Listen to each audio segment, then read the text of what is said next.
పాతపాటేగా ప్రతిసారి మీరు నిలబట్టడం వాళ్ళు ఒడగొట్టడం. అదే ఎందుకు అని అడుగుతున్నాను. అలనాడు రవి అస్తమించని బ్రిటిష్ సామ్రాజ్యాన్ని గడగళ్లాడించి వాళ్ళ కరగ తుపాకులకు గుండెలు ఎదురొడ్డిన మహావీరుణ్ణి నేను. గాంధీ గారి పిలుపు విని ఈ సిరిపురం గ్రామం నుంచి వెళ్లి స్వాతంత్ర సమరంలో పాల్గొని జైలుకెళ్లిన తొలి దేశభక్తుణ్ణి నేను.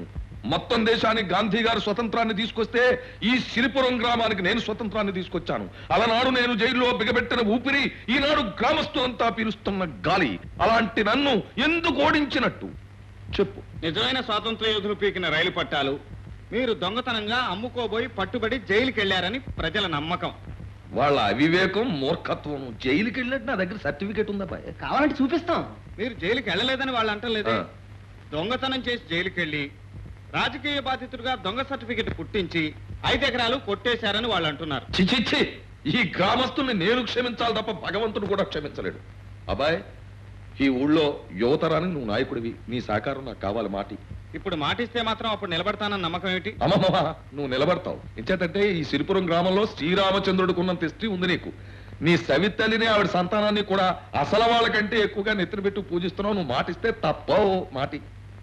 ఈ పొగడ్తలకేం గాని అవతల కాసులవి కూడా నిలబడతారంట. అదేమిటో చూడండి. ఏమిటి కాసులే? వడ్డీ వ్యాపారి. నా అంత హిస్టరీ ఉన్నవాడితో కాకిగూళ్ళు ఎక్కడున్నా పొడుచుకు తినే ఆ కాసులేగాడు పోటీ.